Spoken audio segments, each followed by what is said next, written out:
Hello एमर्स, एक बार पुनः हम लोग आ गए हैं एक नए लेक्चर और एक नए चैप्टर के साथ, जिसका नाम है बहुपद एवं गुणनखंड, पॉलिनोमियल एंड फैक्टर्स।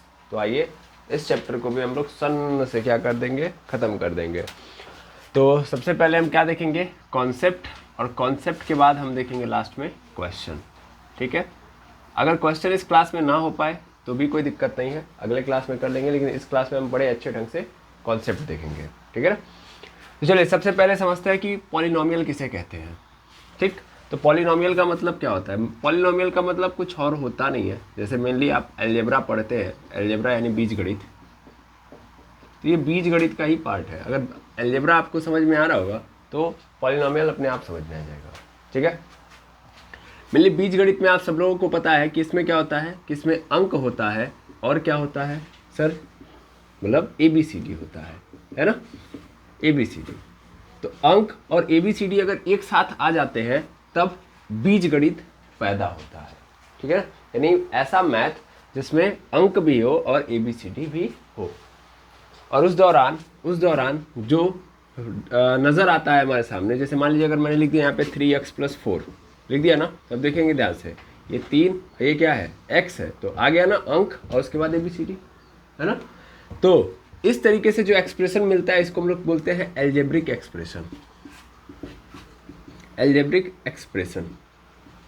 ठीक है ना, ये एल्जेब्रिक एक्सप्रेशन है।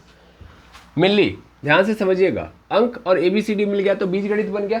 ठीक, अब इसी कहानी को थोड़ा सा समझिएगा। एल्जेब्रिक एक्सप्रेशन के कहने का मतलब ये है कि इसमें जो ABCD है इसको हम लोग क्या बोलते हैं, इसको हम लोग बोलते हैं चर, यानी वेरिएबल। ये क्या है, वेरिएबल। और अंक को क्या बोलते हैं हम लोग, कांस्टेंट। ठीक है ना, कांस्टेंट यानी अचर। यानी अलजेब्रा जो है किस पे काम करता है सर, अचर और चर के ऊपर, है ना। यानी अचर और चर, कांस्टेंट और वेरिएबल जब मिल जाएंगे तो क्या बना देंगे, वो अलजेब्रिक एक्सप्रेशन बना देंगे। और अलजेब्रिक एक्सप्रेशन जब बन गया तो बस अलजेब्रा आ गया। ठीक है, अब ध्यान से समझिएगा, इसमें कहानी में कुछ नई नई बातें आपको सुनने के लिए मिलती है और सीखने के लिए मिलती है। मान लीजिए मैंने कोई एक्सप्रेशन लिखा यहाँ पे 3x+5 या 3x+2y या 3x²+4, ऐसा समथिंग लिखा। थोड़ा ध्यान से समझिएगा, मैंने 3 लिखा है, तो इन तीनों में थोड़ी थोड़ी बातें आपको जाननी होती है और आप समझते भी हैं। जैसे देखिए, अगर इस एक्सप्रेशन को देखा जाए तो इस एक्सप्रेशन में केवल एक एक्स आया हुआ है, यानी केवल ABCD का केवल एक पार्ट आया हुआ है या एक अक्षर आया हुआ है। ठीक है, इस वाले में देखेंगे तो ABCD के 2 आए हुए हैं अक्षर, लेटर, या मैं बोल सकता हूँ 2 वेरिएबल यहाँ पे यूज़ किए गए हैं, 2 चर यूज़ किए गए हैं। यहाँ पे एक ही है, लेकिन उस एक के ऊपर क्या है सर, पावर दे दी गई है 2। समझ में आ रहा है। तो जैसे मैंने यहाँ पे 3 लिखा है तो तीनों का अपना अलग अलग मतलब है। ये जो है 1 वेरिएबल वाला एल्जेब्रिक एक्सप्रेशन है, यानी एक चर वाला क्या है, बीजगणितीय मैं बोल सकता हूँ, सम्मित बोल सकता हूँ, या एक्सप्रेशन मतलब सीधा समझ सकते हो आप। 3x+2 है, यहाँ पे 2 वेरिएबल वाला है, इसमें 2 वेरिएबल यूज किए गए हैं, और यहाँ पे एक ही वेरिएबल है लेकिन इसके ऊपर क्या है, पावर है। तो जब भी पावर 2 होती है तो इसको हम लोग क्या बोलते हैं, क्वाड्रेटिक। क्या बोलते हैं, quadratic equation, sorry quadratic expression. यानी अगर वेरिएबल पे पावर क्या आ जाएगी, 2, तो इसको क्या बोल देंगे हम लोग, क्वाड्रेटिक एक्सप्रेशन। मेरे कहने का मतलब ये था कि देखो वेरिएबल कैसा है उस आधार पे हम इस एक्सप्रेशन को डिफाइन कर रहे हैं, है ना। यहाँ पे 1 था तो हमने इसको अलग नाम दे दिया, यहाँ पे 2 है अलग चीज हो जाएगी, यहाँ पे एक ही है लेकिन पावर आ गई तो इसको अलग बोल देंगे। समझ आ रहा ना। तो एक्चुअल में पूरा खेल किस पे बेस्ड होता है, वेरिएबल के ऊपर, है ना।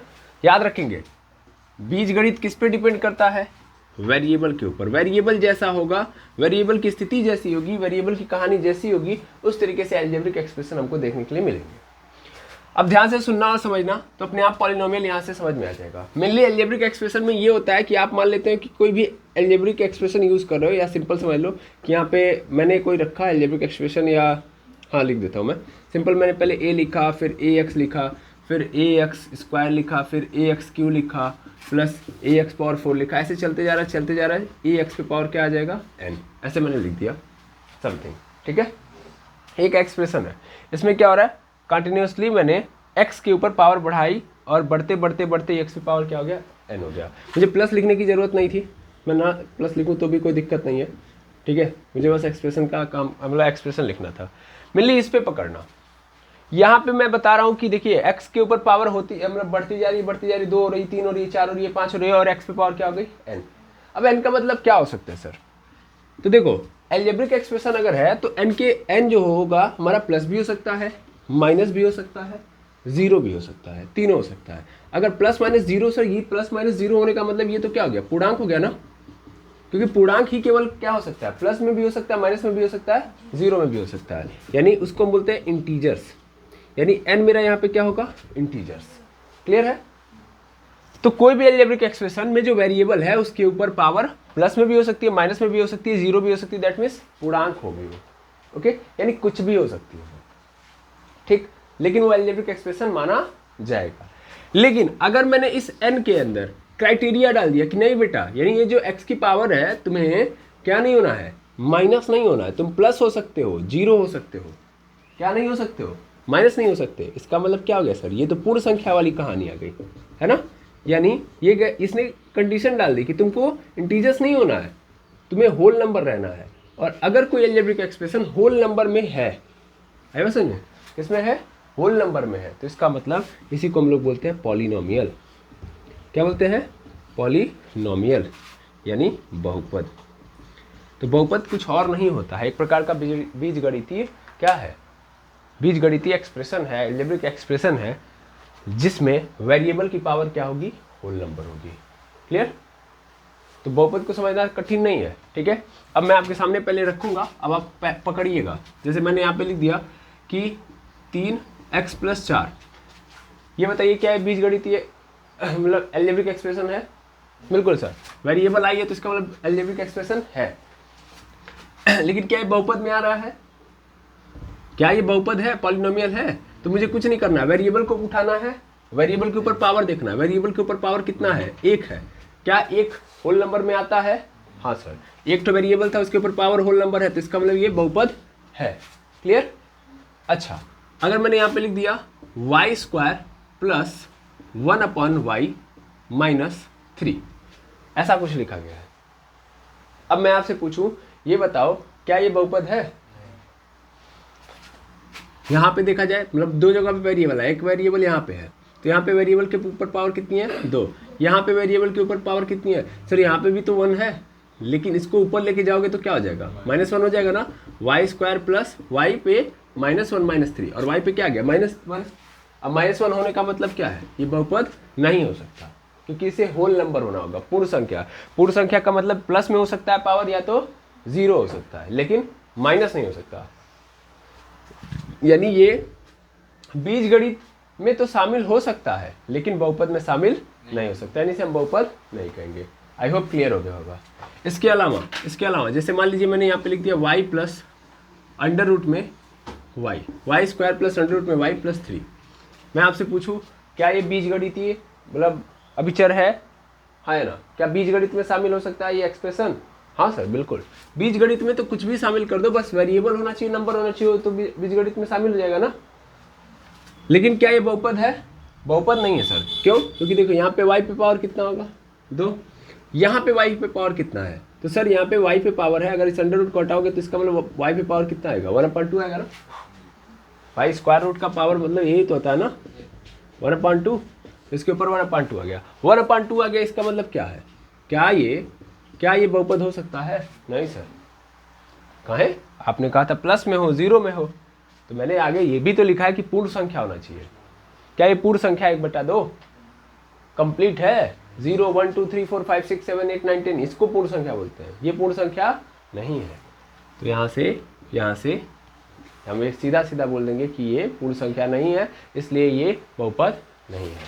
ठीक है? आई होप समझ में आ गया होगा। बहुपद पहचान लेंगे अब आप, हाँ या ना?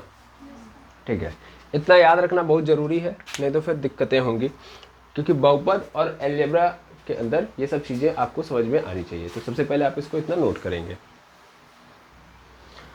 अब ध्यान से समझिएगा, पॉलिनोमियल का अगर हम यहाँ पे स्टैंडर्ड फॉर्मेट लिखें, पॉलिनोमियल का स्टैंडर्ड फॉर्मेट, तो a0 x पे power n plus a1 x पे power n - 1 plus a2 x पे power n-2 dot dot dot ऐसे चलते जाएगा।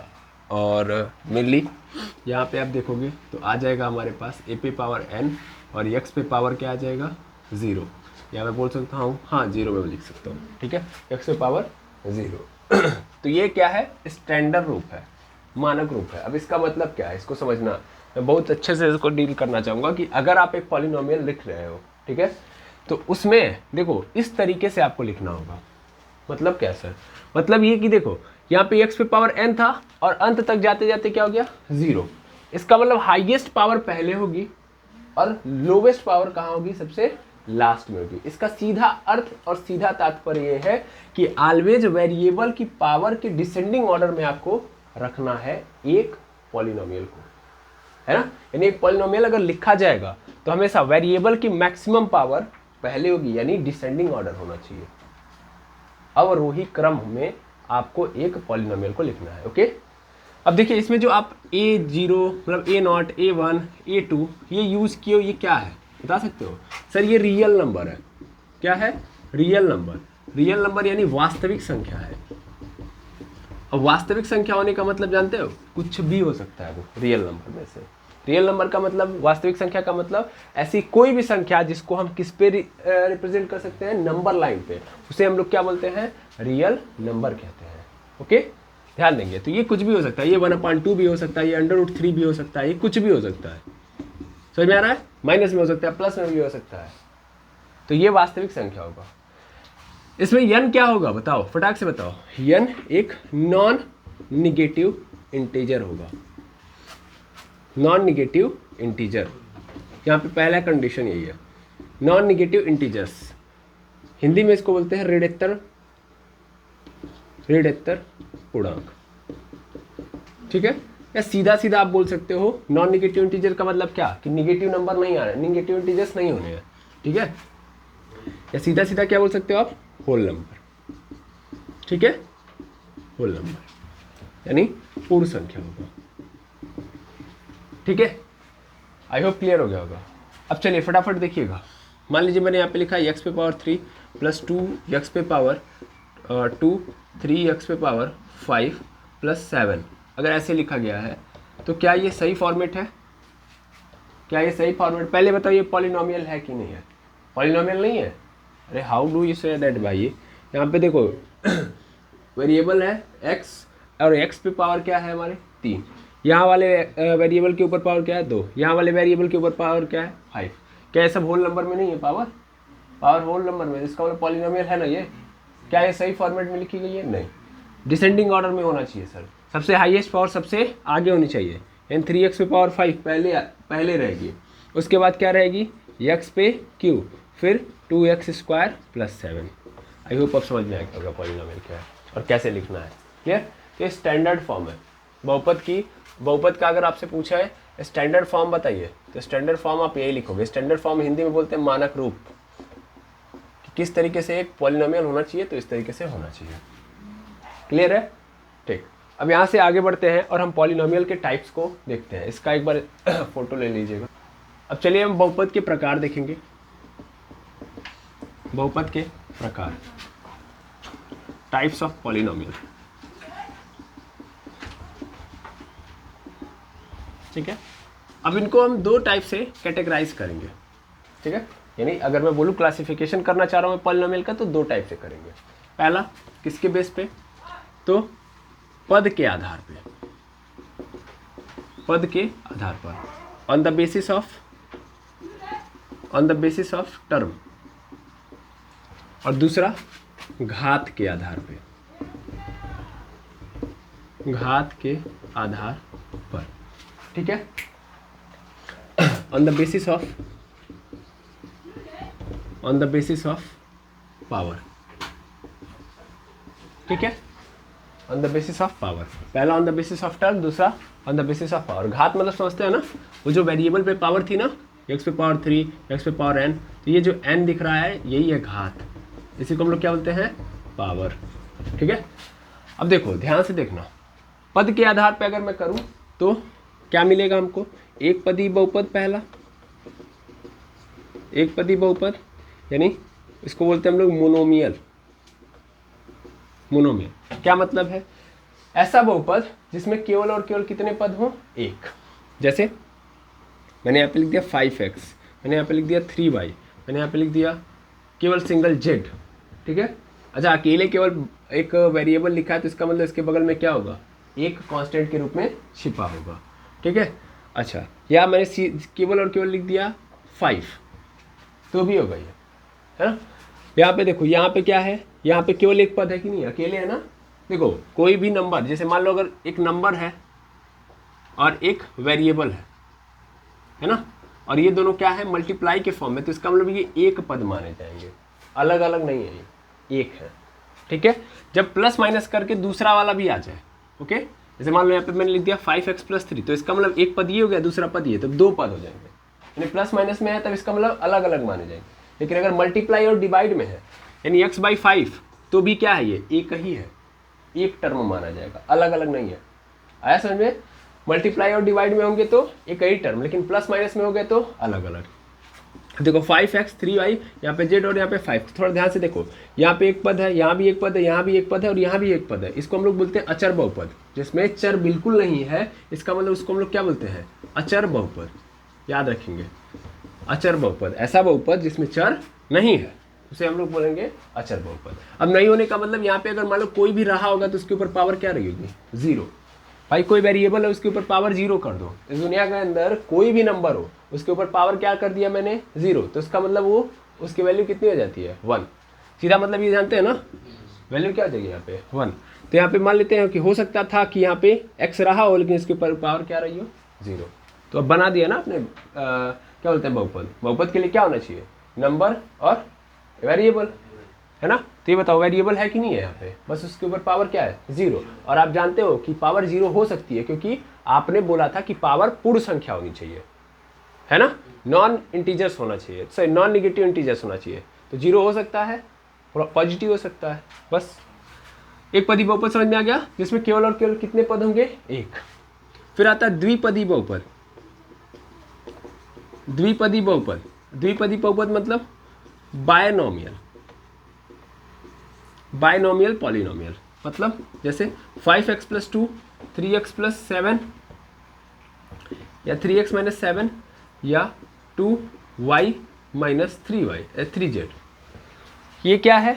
ये हमारा द्विपदी है। देखो 1 2 दो पद है, यहाँ भी दो पद, यहाँ भी दो पद, ठीक। इसको द्विपदी बहुपद बोलेंगे।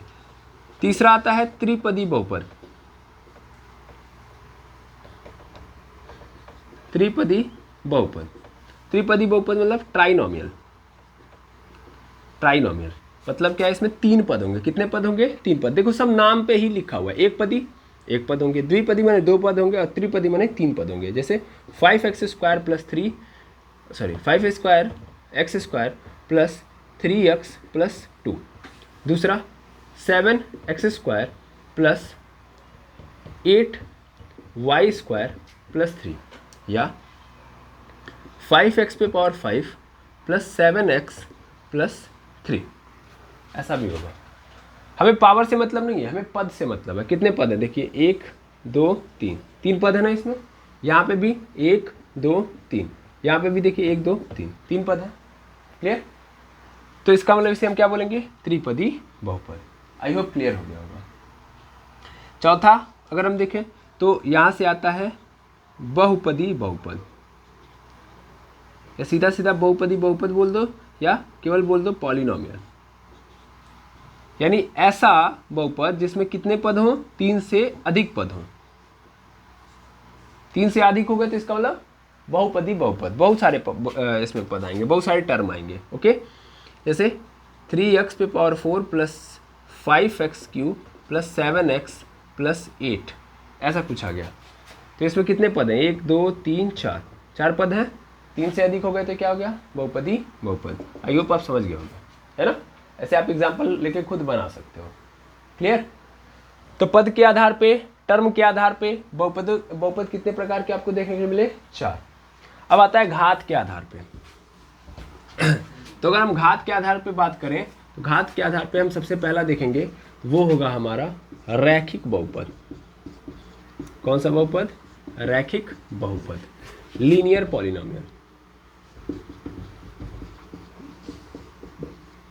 Linear polynomial. ठीक है, लीनियर पॉलिनोमियल देखेंगे हम सबसे पहले। लीनियर पॉलिनोमियल का मतलब क्या होगा, जिसमें घात कितनी हो, एक, या इसको ऐसे ना लिख के मैं ऐसे लिखता हूँ कि बहुपद की घात कितनी होनी चाहिए, एक। डिग्री ऑफ पॉलिनोमियल, यहाँ पे पूरा लिख दे रहा हूँ एक बार, इसके बाद नहीं लिखूंगा। डिग्री ऑफ पॉलिनोमियल कितना होगा, एक। मतलब क्या मतलब कह रहे हैं सर, इसका अर्थ समझाइए हमको। चलिए ठीक है, देखिएगा ध्यान से। अगर हम यहाँ पे लिख दे रहे हैं 3x + 4, तो इसमें वेरिएबल जो आया है, वेरिएबल है x, इसके ऊपर पावर कितनी है, एक। क्या इसके अलावा कोई और वेरिएबल है, नहीं सर, सिंपल एक ही वेरिएबल है और उसके ऊपर मैक्सिमम पावर कितनी है, एक। तो यानी इस पूरे बहुपद का, क्योंकि ये बहुपद है तो इस पूरे बहुपद की घात यानी डिग्री ऑफ पॉलिनोमियल कितना हो गया, एक। समझ आ रहा है। और ऐसे बहुपद को हम लोग क्या बोलेंगे, लीनियर पॉलिनोमियल। एग्जांपल के लिए दूसरा भी देखिए, 5x + 3y मैंने लिख दिया। दो वेरिएबल आए, लेकिन दोनों वेरिएबल में दोनों की पावर कितनी है, एक ही है। यहाँ पे x की पावर एक है, y की भी पावर क्या है, एक है। तो इस पूरे बहुपद की पावर कितनी हो गई, पूरे बहुपद की घात कितनी हो गई, एक। तो इसका मतलब ये क्या है, रैखिक बहुपद है। समझ में आ रहा है, बिल्कुल।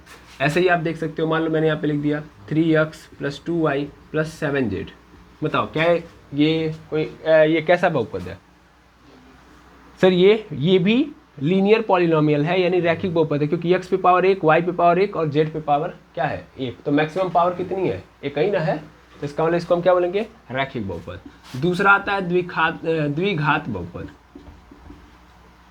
द्विघात बहुपद, जिसको हम लोग बोलते हैं क्वाड्रेटिक पॉलिनोमियल।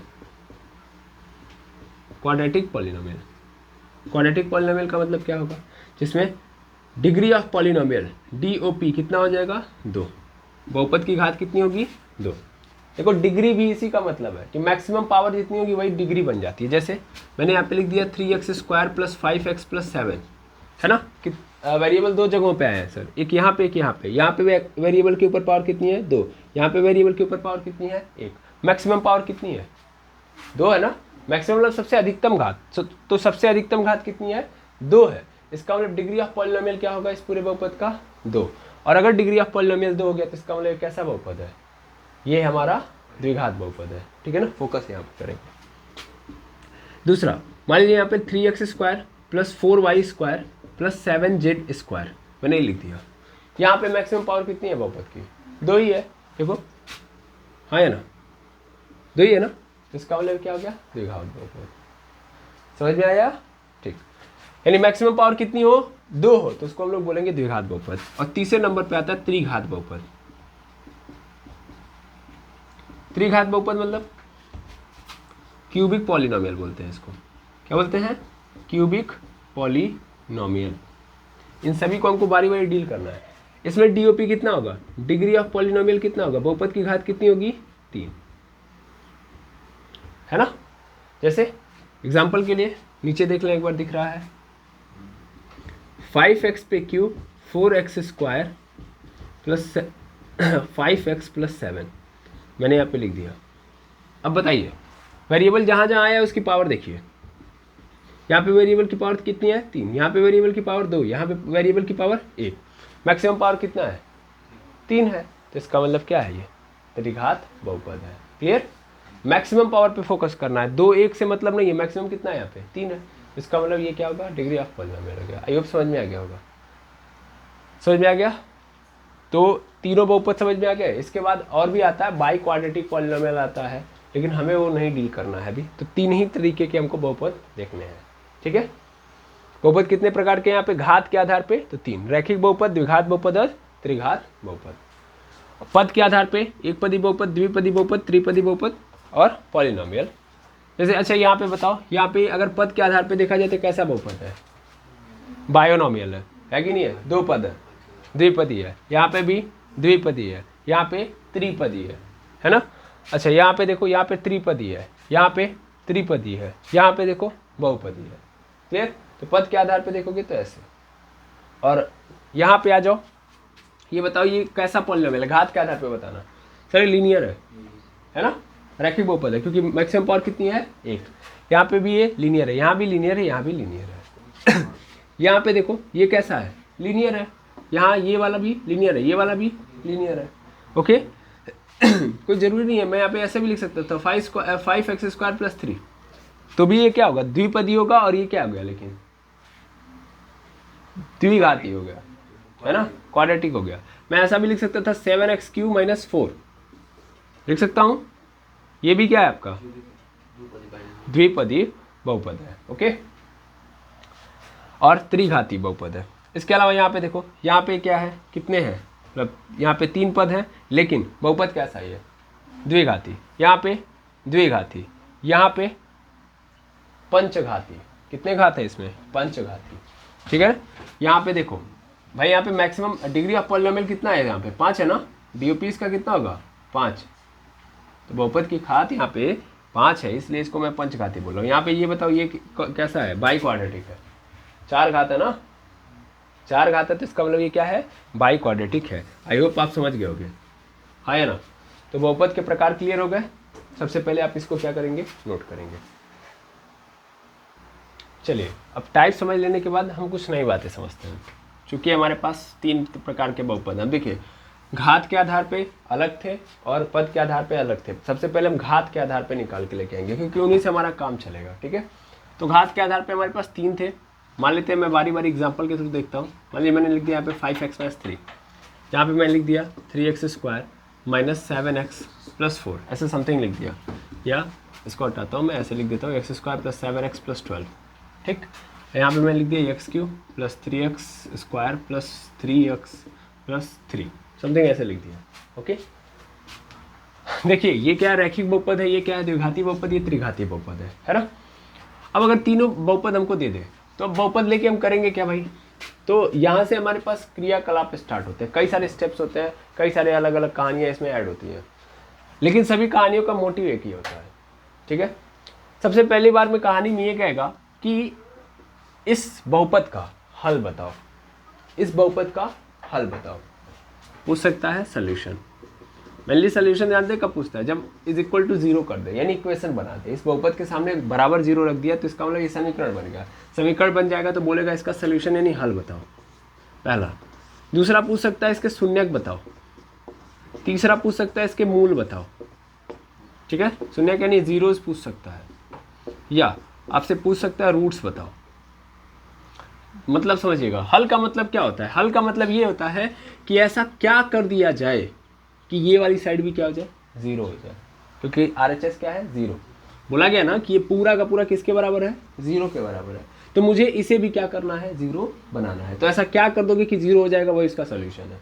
ठीक, शून्यक, शून्यक में तो स्पष्ट बोल दिया है कि ऐसा क्या हम लिख दें, मतलब देखो ऊपर वाली बात को इसने रिपीट किया, लेकिन अपने अंदाज में। सपोज कर लो यहाँ पे हल का मतलब ऐसा भी हो सकता था, यहाँ पे लिख देता 4, तो इसका मतलब आपको क्या करना है, आपको यहाँ पे कुछ ऐसा रखना होगा कि इधर वाला मतलब ये भी क्या बन जाए, 4 बन जाए, तो वो हल कहलाएगा।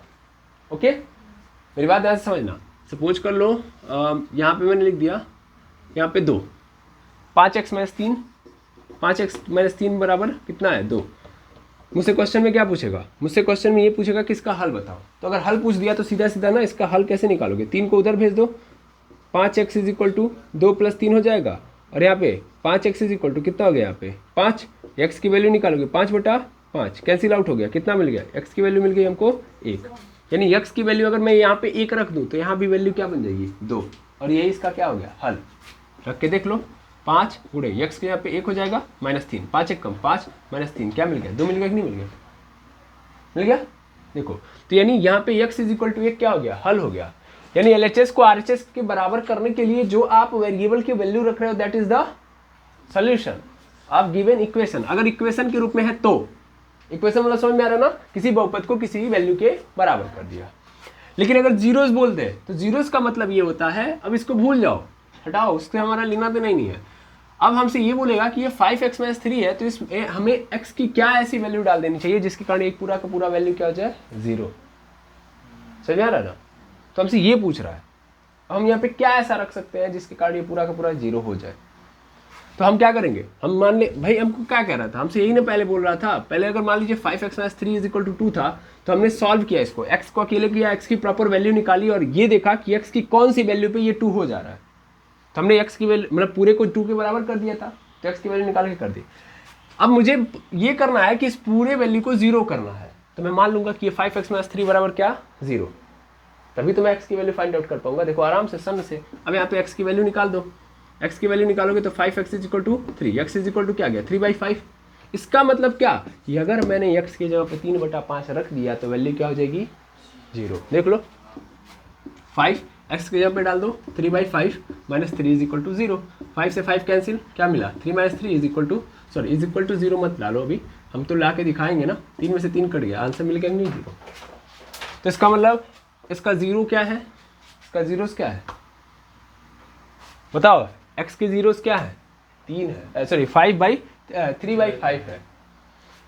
x का 0 नहीं, इस पॉलिनोमियल का 0 पूछेगा आपसे तो वो क्या होगा 3/5, यानी इस पूरे पॉलिनोमियल के अंदर 3/5 आप रख दोगे तो ये पूरा पॉलिनोमियल क्या हो जाएगा 0। ठीक है। और तीसरा आता है मूल। तो मूल का मतलब ये होता है कि किससे ये बना है ना, किससे ये बना है। मेनली आप यहाँ पे कम यूज करोगे, यहाँ पे यूज करोगे ज़्यादा, लेकिन मेनली मूल का मतलब और जीरोस का मतलब कुछ ज़्यादा अंतर नहीं होता। 0 और मूल का मतलब आप सिंपल एक ही मान के चलो, यानी जो वैल्यू क्या कर दे रहा है, जो वैल्यू इस पूरे पॉलिनोमियल को 0 कर दे रहा है, जो वैल्यू उस वेरिएबल की इस पूरे पॉलिनोमियल को 0 कर दे रहा है वो शून्यक भी है और वही फिलहाल के लिए क्या है मूल भी कहलाएगा। ओके, समझ में आया कि नहीं आया? आया। अब देखो सेम कहानी में हम सेकेंड वाला लेते हैं। तो हम लोगों ने लीनियर के लिए लिया, अब हम लेंगे क्वाड्रेटिक के लिए। देखा जाए, चलो देख लो। मान लो इसके लिए अगर हम ले x² + 7x + 12, ठीक है 7x + 12। अब मान लो यहाँ पे है, यहाँ से समझना, हमें सबसे पहले अगर इससे बोल दिया जाए कि इसके शून्यक निकालो, शून्यक निकालना है, कैसे निकालेंगे हम x की कोई ऐसी वैल्यू देखेंगे जिसके कारण हमको क्या मिल जाए, यहाँ पे 0 मिल जाए। तो x की कौन सी वैल्यू हम रखेंगे, तो अपने मन से सोच के रखो। मान लो मैंने x की वैल्यू यहाँ पे -3 रख दी, अपने मन से सोच के रखा। भाई यहाँ पे तो अपने मन से सोच के रखा था, नहीं सर यहाँ पे हम लोगों ने सोच के नहीं रखा था, यहाँ पे = 0 किया था। = 0 करने के बाद हमने x की प्रॉपर वैल्यू निकाली थी। यहाँ पे x की प्रॉपर वैल्यू कैसे निकाल सकते हो, कोई तरीका है आपके पास? सर यहाँ पे भी कोई तरीका हमें पता ही नहीं है ना।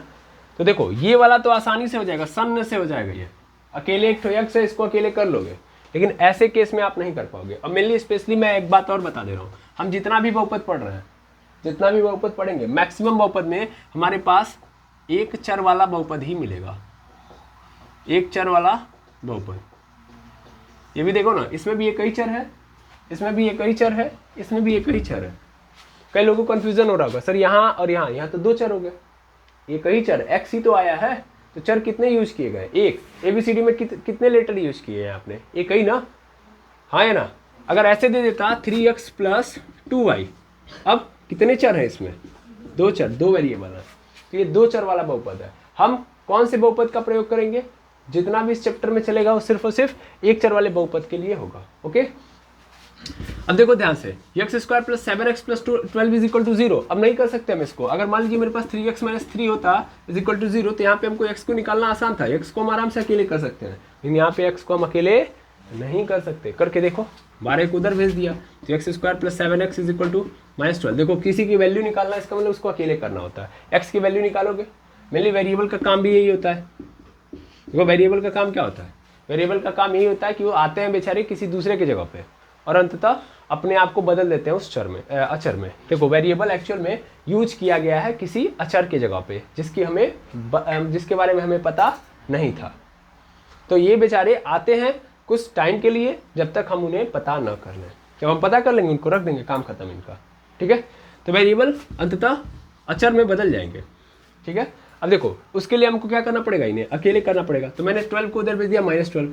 अब मैं x कॉमन ले सकता हूँ, x कॉमन लूंगा तो यहाँ पे क्या मिल जाएगा हमको, एक तो 2x था तो एक x बन जाएगा, यहाँ पे +7 = -12। मैं इसको उधर भेज दूँ तो x = -12/x + 7। क्या अलग हो गया, क्या अकेले हो गया? अरे सर कैसे अकेले हो गया, यहाँ भी x है और इस साइड भी x है। हमें अकेले एक ही साइड में रखना होगा, चाहे LHS में चाहे RHS में। लेकिन यहाँ तो LHS में भी x है और RHS में भी x है, यानी हम वैल्यू फाइंड आउट नहीं कर सकते। आया समझ में? तो इसलिए ये पूरा का पूरा खेल क्या हो गया, गड़बड़। ठीक, पूरा का पूरा खेल क्या हो गया, गड़बड़। पूरा खेल गड़बड़ होने का मतलब हमें कुछ ऐसा तरीका निकालना पड़ेगा जिसके कारण हम इसे सॉल्व कर पाए, क्योंकि इसे सॉल्व करने का हमारे पास वो वाला तरीका नहीं है जो हम लीनियर में लगा रहे हैं, है ना। तो इसे सॉल्व करने के लिए मैथमेटिशियन ने एक दिमाग लगाया। मैं पढ़ा तो रहा हूँ पॉलिटेक्निक एंट्रेंस एग्जाम के लिए, बट मैं थोड़ा डीप में जा चुका हूँ, समझ में आ रहा है, मतलब ऊपर ऊपर नहीं पढ़ा रहा हूँ, आपको डीपली समझा रहा हूँ मैं। मैथमेटिशियन यहाँ पे फ्लॉप हो रहा है ना, यहाँ पे कैसे करेंगे इसका वर्क। तो मैथमेटिशियन ने एक दिमाग लगाया। दिमाग क्या लगाया वो देखिएगा। उन्होंने अर्थमेटिक में देखा कि मेनली अगर सपोज कर लीजिए कोई नंबर है, जैसे मान लीजिए मैंने यहाँ पे ले लिया 32, है ना। तो ये 32 को जब मैं 2 से डिवाइड करूंगा, तो ये टोटली डिवाइड हो जाएगा, कंप्लीटली डिवाइड हो जाएगा ना। 2 1 2 मतलब 16 बार में डिवाइड हो जाएगा यार, इतना तो सभी लोगों को पता है। 16 बार में डिवाइड हो जा रहा है, रिमाइंडर बिल्कुल नहीं बच रहा है, ठीक। लेकिन अगर मैं 3 से डिवाइड कर रहा हूँ 32 को, तो क्या डिवाइड हो रहा है, नहीं हो रहा है। क्या डिवाइड होगा, नहीं डिवाइड होगा।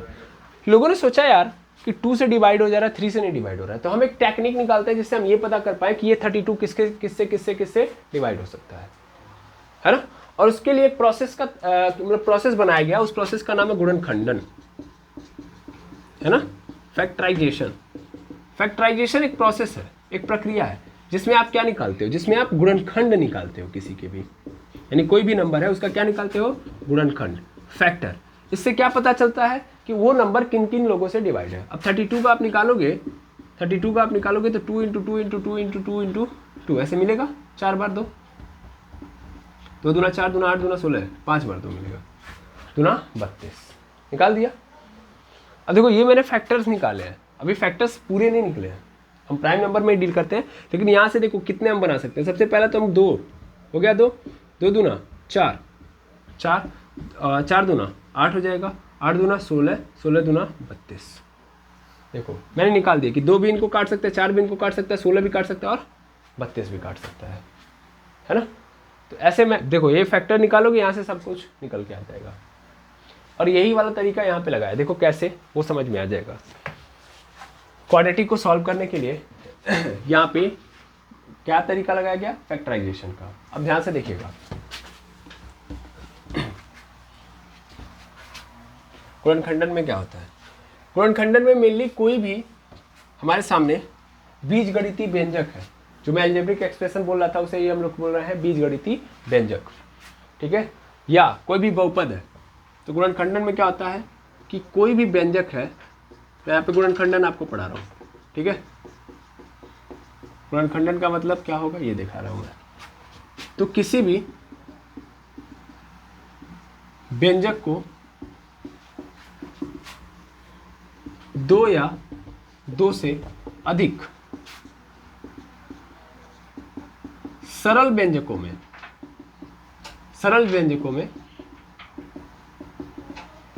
परिवर्तित करना। किसी भी व्यंजक को 2 या 2 से अधिक सरल व्यंजकों में परिवर्तित करना ही गुणनखंडन कहलाता है ना। हिंदी में पूरा प्रॉपर मैंने लिख दिया। फैक्टराइजेशन का मतलब ये होता है कि कोई भी एक्सप्रेशन दिया है उसे तोड़ के छोटे छोटे पीस में कन्वर्ट कर देना। जैसे मान लो यहाँ पे हमारे पास x² + 7x + 12 है, तो ये कैसा है, द्विघाती बहुपद है, 2 घात है ना, तो इसको तोड़ के 1 घात में कन्वर्ट कर देना, छोटा हो जाएगा ना। ये 2 घात यानी बड़ा है, इसको तोड़ दिया 1 घात में चला गया तो छोटा हो जाएगा, है समझ में। इसी प्रोसेस को हम क्या बोलेंगे, गुणनखंडन। अब देखो कैसे हम करेंगे, गुणनखंडन करने का तरीका क्या है। अगर मान लीजिए हमारे पास द्विघाती बहुपद है, द्विघाती बहुपद। अच्छा एक चीज और समझिएगा, ये जो सरल व्यंजक निकल के आएंगे उन्हें हम बोलेंगे गुणनखंड। क्या बोलेंगे, गुणनखंड, फैक्टर, ठीक है।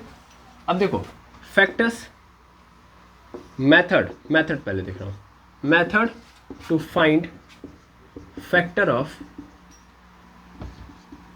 Quadratic polynomial.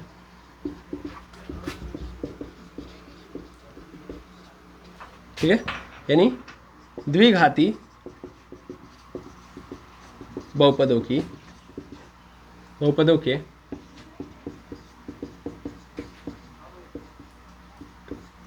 गुणनखंड निकालने की विधि। देखो बड़ा इंपॉर्टेंट है ये। अब यहाँ पे हमारे पास 3 पद आते हैं, मतलब 3 मेथड आते हैं। सबसे पहला मेथड जो है और सबसे फेमस है वो है मध्य पद तोड़कर। मध्य पद तोड़कर, ठीक है। दूसरा पूर्ण वर्ग बनाकर।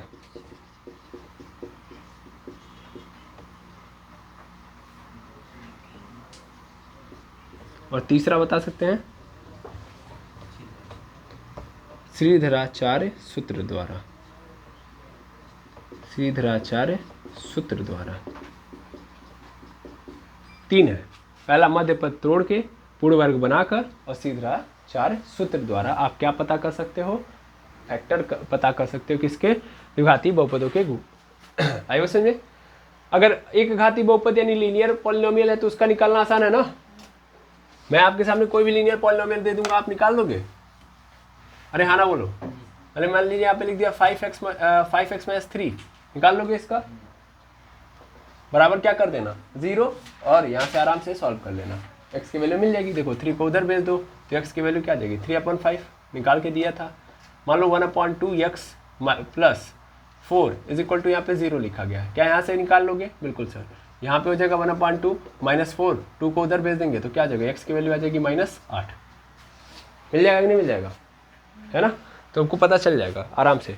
लेकिन द्विघात के लिए हमको कितने मेथड अपनाने पड़ेंगे? 3। पहला मध्य पद तोड़ के, दूसरा पूर्ण वर्ग बनाकर, तीसरा श्रीधराचार्य सूत्र द्वारा। तो फटाफट देखो, मध्य पद तोड़ के by splitting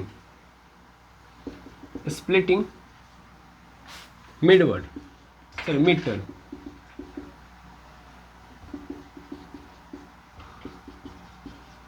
by making complete square,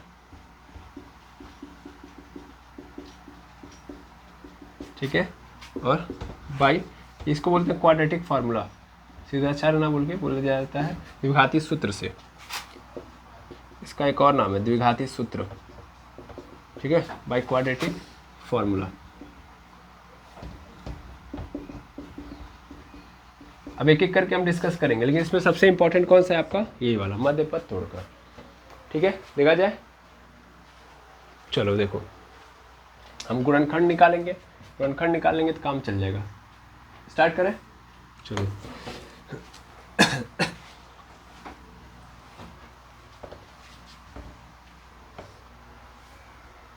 देखना, सबसे पहले मध्य पद तोड़ के, ये बच्चों वाला है, मध्य पद तोड़कर।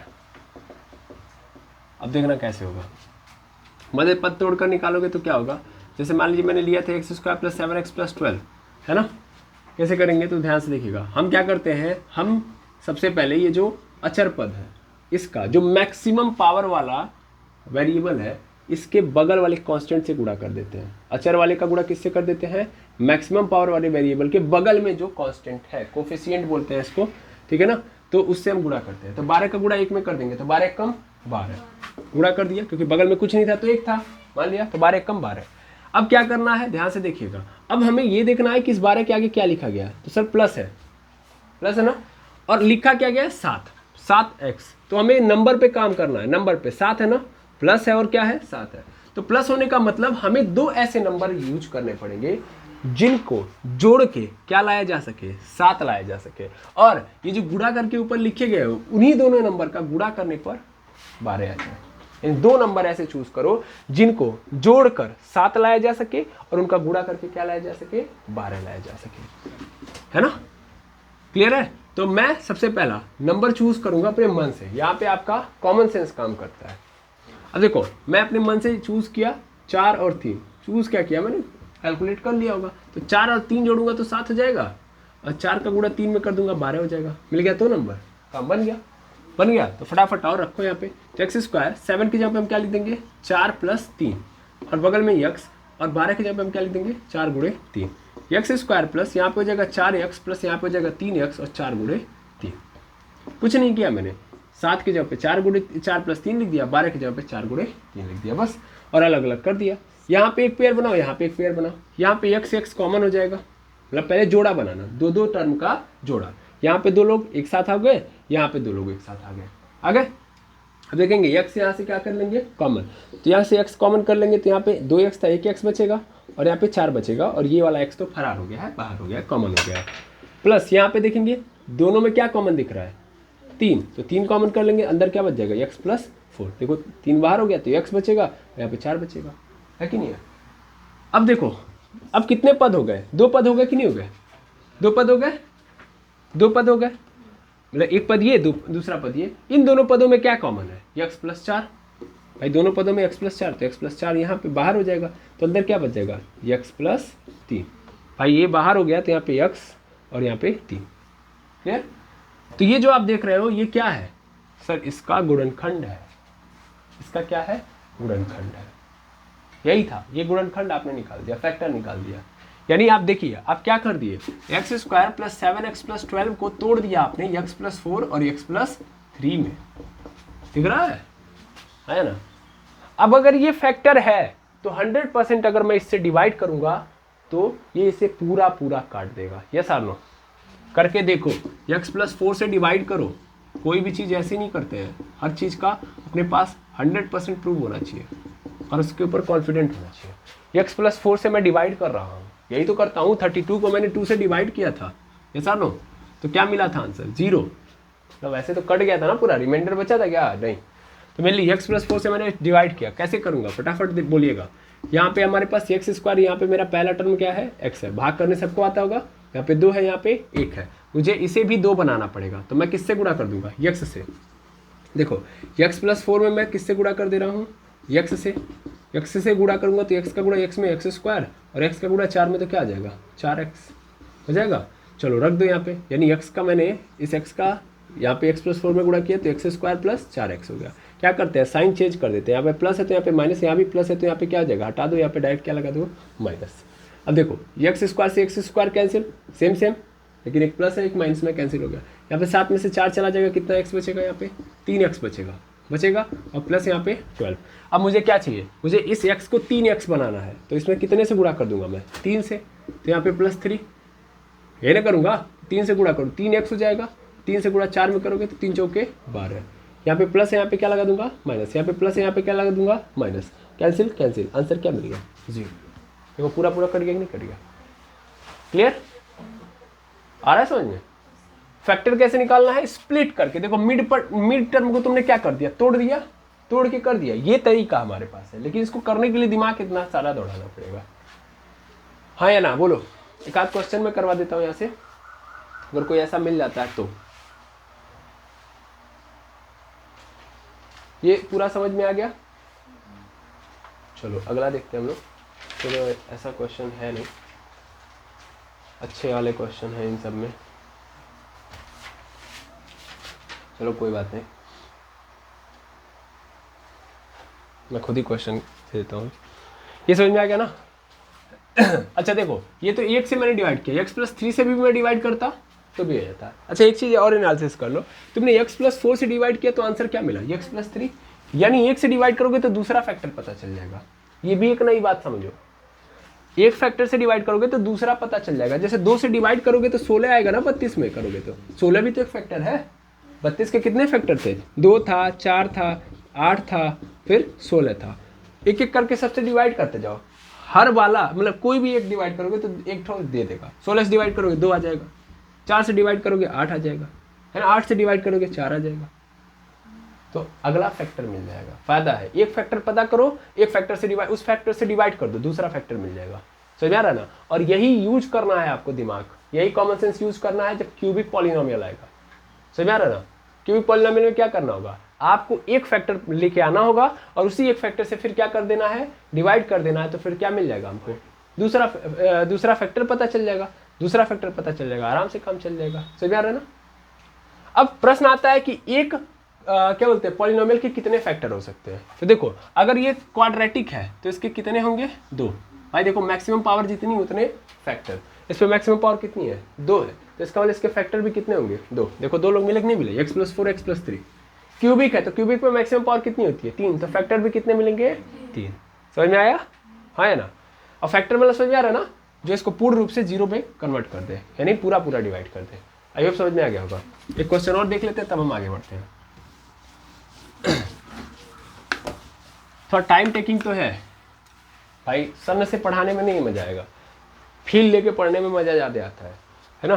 जिन लोगों ने पढ़ा होगा इसके पहले, ठीक है, ये आपने फोटो लिया था इसका, चलिए कोई बात नहीं, आगे से लेते रहिएगा थोड़ा। जैसे यहाँ पे देखेंगे एक्स स्क्वायर 2x² प्लस मैंने ले लिया 8 दूना 16, यहाँ पे 10x प्लस यहाँ पे 8 है। ओके, हमें क्या करना है, इसका फैक्टर डिफाइन करना है। फटाफट वही काम करेंगे। सबसे पहले अचर वाले से क्या करेंगे, मैक्सिमम पावर वाले के बगल में मल्टीप्लाई कर देंगे। तो 8 दूना कितना हो गया 16, यानी हमको दो नंबर ऐसे चूज करने हैं जिनको गुणा करने पे क्या आ जाए 16, और यहाँ पे प्लस लिखा है तो इसका मतलब जोड़ के क्या लेके आना है 10। तो क्या होगा 8 + 2, 8 + 2 10 हो जाएगा, और 8 × 2 इसका मतलब कितना हो जाएगा 16। रख दो फटाफट 2x², तोड़ दो इसको, क्या लिख देंगे यहाँ पे 8 + 2 x प्लस, अब यहाँ पे क्या लिख सकते हो, कुछ नहीं, यहाँ पे ऐसे ही रहने दो, समझ में आ रहा है, यहाँ पे ऐसे ही रहने दो। अब देखो क्या होगा 2x², यहाँ पे अगर देखोगे आप तो यहाँ पे 8x + 2x प्लस यहाँ पे क्या हो जाएगा 8। अच्छा एक चीज़ ध्यान से समझना, यहाँ पे 8 + 2 लिखे हो, या तुम चाहो तो 2 + भी 8 भी लिख सकते हो। देखो 8 + 2 लिखोगे तो आंसर अलग होगा, और क्या बोलते हैं 2 + 8 लिखोगे तो आंसर अलग होगा, नहीं आंसर वही होगा। तुम्हारा कॉमन सेंस थोड़ा सा होना चाहिए अच्छा वाला। जैसे यहाँ पे देखो कॉमन देखो तो x कॉमन है ना दोनों में, सबसे पहले तोड़ लिया, तोड़ने के बाद 2 2 का जोड़ा बना दो, अब उसमें कॉमन ढूंढो, तो यहाँ पे x है यहाँ पे भी x है, बाहर कर लिया। इसके अलावा 2 भी तो है, क्योंकि 8 कॉमन लिखना चाहे तो 2 × 4 नहीं लिख सकते हैं, तो यहाँ भी 2 है यहाँ भी 2 है, तो 2 को भी बाहर कर लो। तो अंदर क्या बचेगा बताओ, एक x बच जाएगा, प्लस यहाँ पे क्या बच जाएगा 4 बच जाएगा ना, ये वाला x तो फरार हो गया, प्लस यहाँ पे देखो क्या कॉमन मिल रहा है, तो यहाँ पे फिर से तोड़ दो 2 × 4, तो यहाँ पे देखो 2 और यहाँ पे भी 2, तो 2 कॉमन मिल रहा है, तो 2 बाहर कर लेंगे, अंदर क्या बचेगा x + 4। अब 2 पद बचे, इन दोनों पदों में x + 4 x + 4 क्या है कॉमन है, तो इसको बाहर कर लेंगे, अंदर क्या बच जाएगा 2x + 2 मिला ना। लेकिन अगर हम इसको क्या बोलते हैं, यहाँ से अगर हम 2 + 8 में अगर कन्वर्ट कर दें तो 2x² प्लस यहाँ पे हो जाएगा 2 + 2x + 8x, और प्लस यहाँ पे क्या हो जाएगा 8। थोड़ा ध्यान से देखेंगे, यहाँ पे 2 कॉमन, यहाँ पे भी 2 कॉमन है, और x कॉमन है, तो 2x कॉमन कर लेंगे, अंदर क्या बचेगा x + 1 बचेगा ना। और यहाँ पे देखो, यहाँ पे देखोगे तो प्लस, यहाँ पे देखोगे तो 8 8 कॉमन है, 8 कॉमन कर लोगे तो x + 1 बचेगा, यहाँ पे भी x + 1 यहाँ पे भी x + 1 बाहर कर लेंगे, x + 1 बाहर हो गया, अंदर क्या बच जाएगा 2x + 8। अब आप कहोगे सर देखो यहाँ पे तो अलग आ गया, अब कैसे होगा, अलग बिल्कुल नहीं है, थोड़ा ध्यान से देखेंगे। यहाँ पे x + 4 ऐसे ही रहने दीजिए, यहाँ पे देखेंगे तो 2 कॉमन है, इसमें 2 बाहर कर लूँगा तो अंदर बच जाएगा x + 1, और इसी 2 से मैं क्या कर दूंगा इसमें गुणा कर दूंगा, तो 2x + 8 हो जाएगा, नहीं हो जाएगा x + 1। समझ में आया कि नहीं आया, तो फैक्टर समझ में आ गया कैसे निकालना है। या अगर हम कुछ नहीं करते, एक काम करो 2 को सबसे बाहर कर लो, x + 4 और x + 1, यहाँ पे भी देखो ना कॉमन तो है ना, तो यहाँ से भी 2 बाहर कर लो, तो x + 1, और यहाँ पे अब हो जाएगा हमारा x + 4, ठीक है, ये सही आंसर, ठीक है, हाँ या ना, सबको समझ में आ गया कैसे करना होगा, इस तरीके से आपको करना होगा। अब आप x + 1 से करोगे, अगर आप x + 1 से डिवाइड करोगे तो आपको मिलेगा 2x + 8, ठीक। अगर आप 2x + 8 से या x + 4 से करोगे, तो x + 4 से करोगे डिवाइड तो आपको मिल जाएगा 2x + 2, मतलब 2 × x + 1 मिलेगा। समझ में आ रहा है ना, यदि एक फैक्टर से डिवाइड करोगे तो दूसरा फैक्टर हमारे सामने आ जाएगा। कैसे निकालना है समझ में आ गया, हाँ या ना, क्लियर है आप, ठीक है, इसको नोट डाउन करेंगे, हो गया, पॉज है कि ठीक है, कोई दिक्कत नहीं, चले इसको आपने नोट कर लिया, अच्छी बात है। अब आगे बढ़ेंगे, तो मध्य पद तोड़ के कैसे करना है, आई होप समझ में आ गया होगा। एक बार माइनस वाला भी करके दे देते हैं, नहीं तो कई लोग कहेंगे कि सर माइनस वाला नहीं आ रहा, वो भी देख लेते हैं हम लोग। तो मैंने यहाँ पे ले लिया 5x²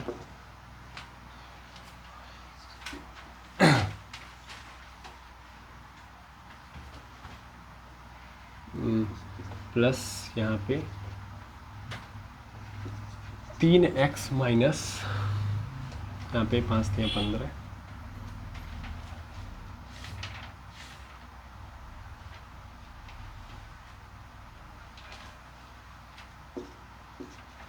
ऐसे ले लिया मैंने, ओके।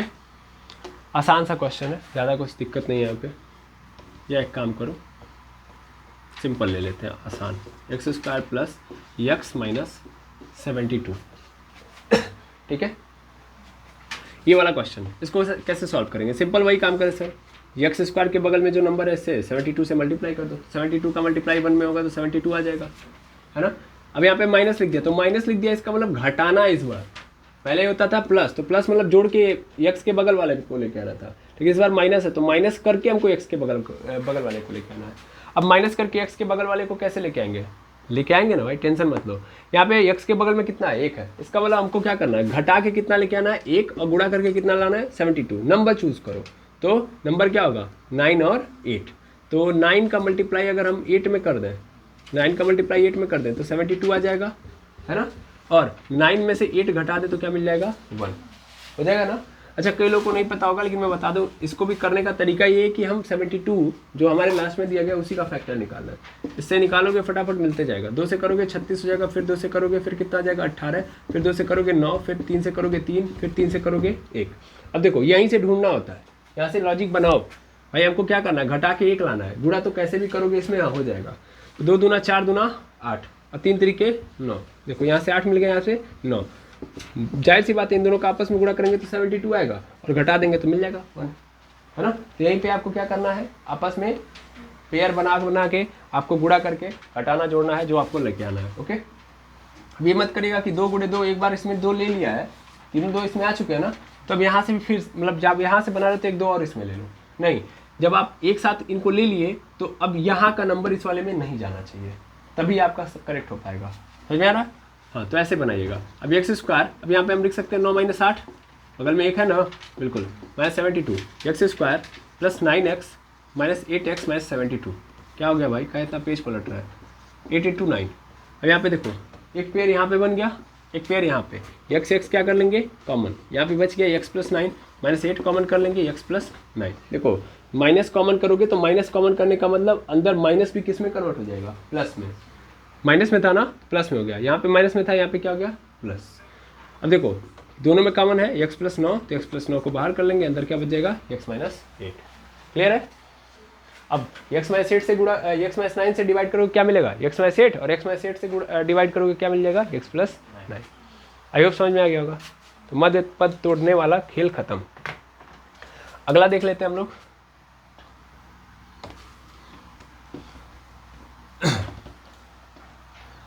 अब देखो मेनली तो यही होता है।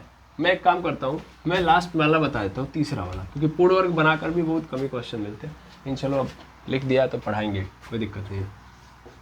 पूर्ण वर्ग बनाकर देखो वो कैसे हम करते हैं, ठीक है, वो कैसे किया जा सकता है।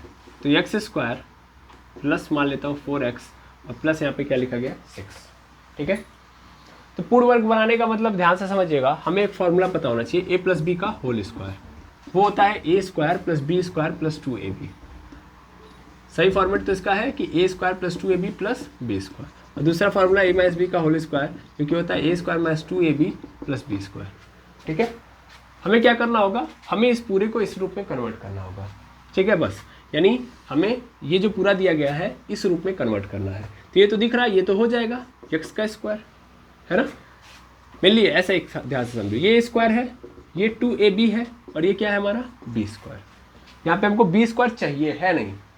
देखो पूरा खेल रिवील कहाँ से होता है? तो यहाँ से होता है। देखो x का स्क्वायर नहीं, छोड़ो, ध्यान से देखो, या ऐसे सिंपल समझो, a² दिख रहा है ना, a² की जगह पे क्या दिख रहा है? x², यानी a की वैल्यू मिल गई हमको। a की वैल्यू कितनी आ जाएगी भाई? हम इस x² को लिख सकते हैं x का स्क्वायर।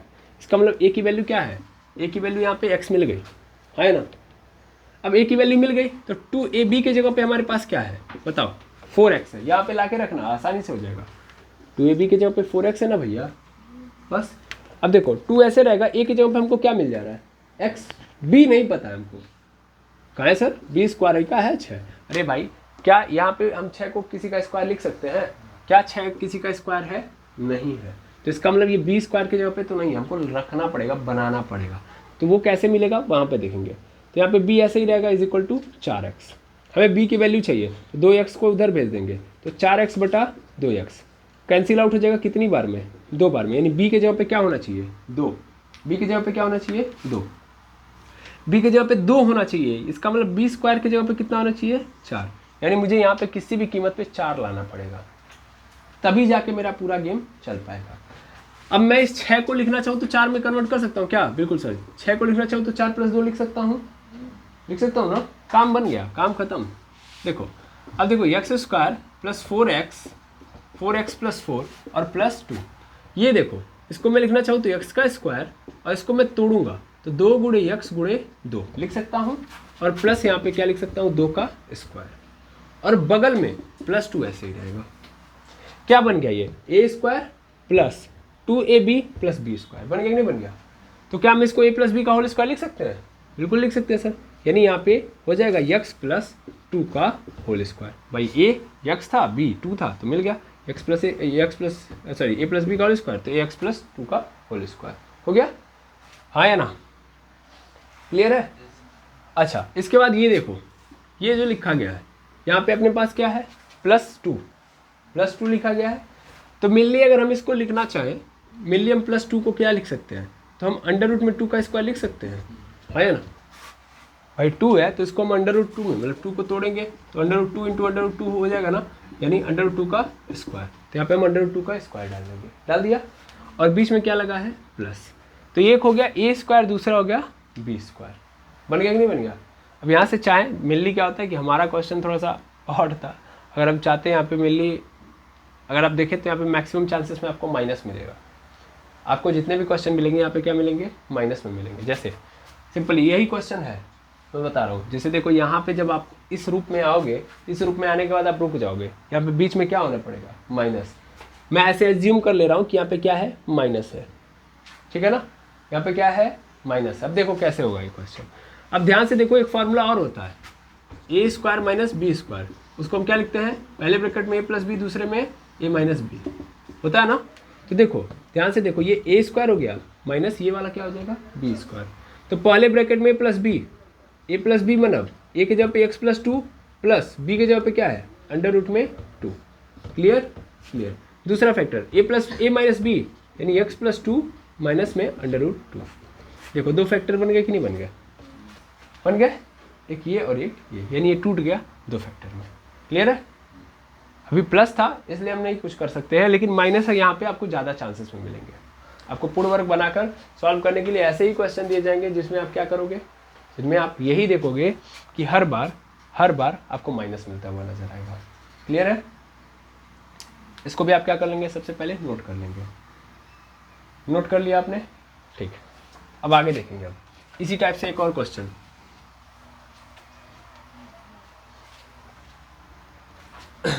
देखिएगा यहाँ पे सपोज करिए x² +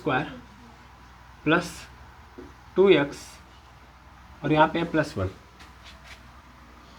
क्या ये कंप्लीट स्क्वायर बन सकता है? सर ये कंप्लीट स्क्वायर बन गया, बनाने की जरूरत नहीं है। देखिए कैसे, यहाँ पे हम लिख सकते हैं इसको x का स्क्वायर, यहाँ पे लिख सकते हैं हम इसको 2x × 1 और यहाँ पे 1 का स्क्वायर। देखो है ना, a² + 2ab + b² बन गया ना। इसमें कुछ छेड़छाड़ करने की जरूरत है ही नहीं, पहले बना के चेक करते हैं।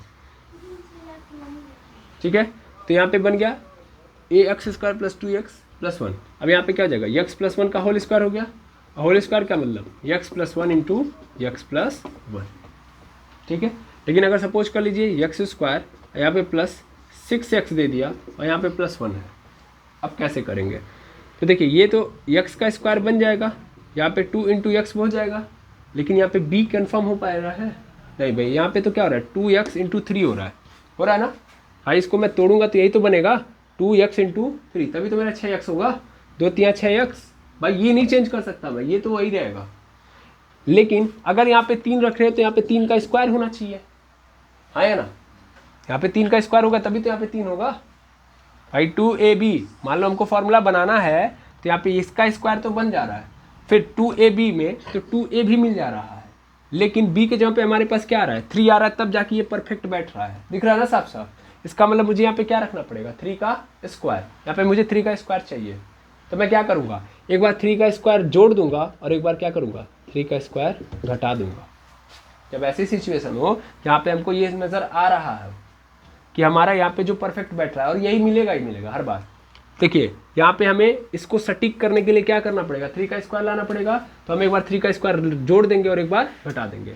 मेनली ये क्या हो गया, कट के 0 ही तो है, यानी आपने जो किया एक्चुअल में वो 0 है ना। मैथ के लिए देखो, मैथ एक्चुअल में कहता है कि आप अपने मन से कुछ जोड़ या घटा नया नहीं सकते, मतलब नया आप चाहो किसी क्वेश्चन के अंदर डाल दो तो नहीं कर सकते। हम उसको बेवकूफ़ बना रहे हैं, उसी देखो यही होता है, रूल जो है ना उसी पे काम कर रहे हैं, लेकिन आप उसको डाइवर्ट कर दिए, बेवकूफ़ बना दिए। देखो आपने क्वेश्चन में चेंज किया, लेकिन तरीका देखो, आप 3 का स्क्वायर ऐड करना चाहते थे तो आपने 3 का स्क्वायर ऐड किया, लेकिन साथ में 3 का स्क्वायर घटा भी दिया, तो मैथ का रूल तो बच गया ना कि आप नया कुछ ऐड नहीं किए। देखो यहाँ पे तो 0 है ना भाई, 0 किसी संख्या में ऐड करेंगे तो संख्या में कोई चेंज होगा नहीं। मैथ के अनुसार तो मैथ को आपने लॉजिक दे दिया, मैथ चुपचाप बैठ जाएगा, लेकिन आपका क्वेश्चन यहाँ से बन जाएगा। यही तरीका होता है।